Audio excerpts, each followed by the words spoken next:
Hello and welcome to my YouTube channel Tech Civil. I hope आप लोग अच्छे होंगे।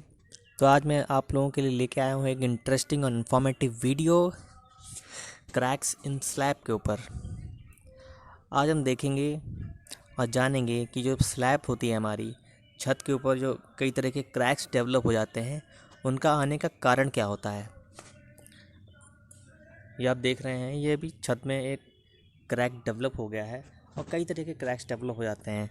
प्लास्टिक श्रिंकेज क्रैक्स होता है और सेटलमेंट क्रैक्स आ जाते हैं। क्योरिंग क्रैक्स भी डेवलप हो जाते हैं, क्योरिंग सही से नहीं होती है। तो एक एक करके हम सारे क्रैक्स के बारे में जानेंगे कि उनका रीज़न क्या होता है आने का।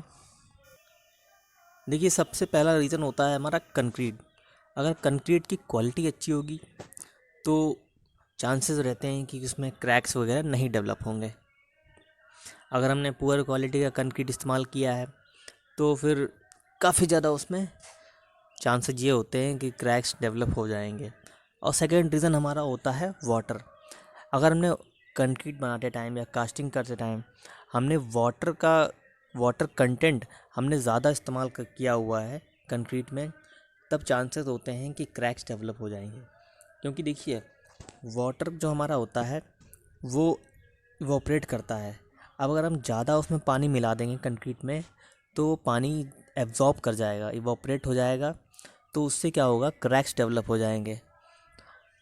अब देखिए, थर्ड रीज़न हमारा होता है श्रिंकेज। अब देखिए, जब भी हम स्लैब की कास्टिंग करते हैं और कास्टिंग होने के बाद जब वो स्लैब हमारी एटमॉस्फेयर के कांटेक्ट में आती है, तब उसमें होता क्या है, टेम्परेचर वेरिएशन बहुत ज़्यादा होते हैं। तो उस टेम्परेचर वेरिएशन की वजह से जो स्लैब है हमारी, उसमें श्रिंकेज क्रैक्स डेवलप हो जाते हैं। और फोर्थ रीज़न हमारा होता है क्योरिंग। ये जो आप देख रहे हैं छोटे छोटे से क्रैक्स आप देख रहे होंगे, ये अलग अलग रोम्बस शेप के क्रैक्स, ये आते हैं क्योरिंग की वजह से। अगर हमने सही तरीके से क्योरिंग नहीं की है तब ये हमारे क्रैक्स डेवलप हो जाते हैं।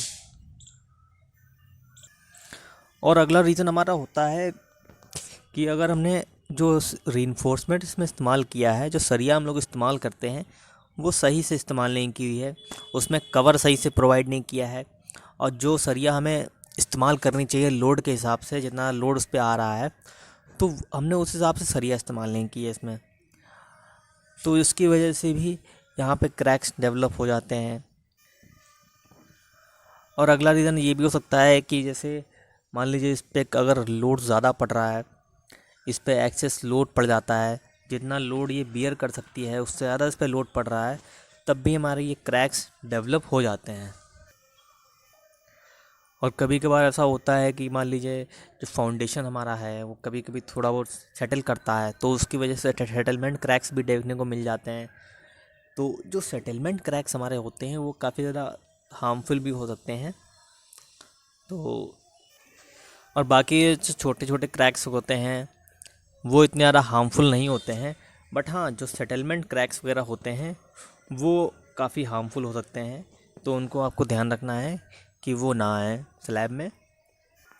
तो अगर आपको क्रैक्स से बचना है तो सही से आप इसकी क्योरिंग करें और डायरेक्टली इसको हीट एटमॉस्फेयर कांटेक्ट में ना छोड़ें, और सही से इसमें रीइंफोर्समेंट का इस्तेमाल करें कि लोडिंग इसीलिए देखिए, अगर कोई भी बिल्डिंग्स हमारी बनती हैं तो सबसे पहले स्ट्रक्चरल ड्राइंग तैयार की जाती है।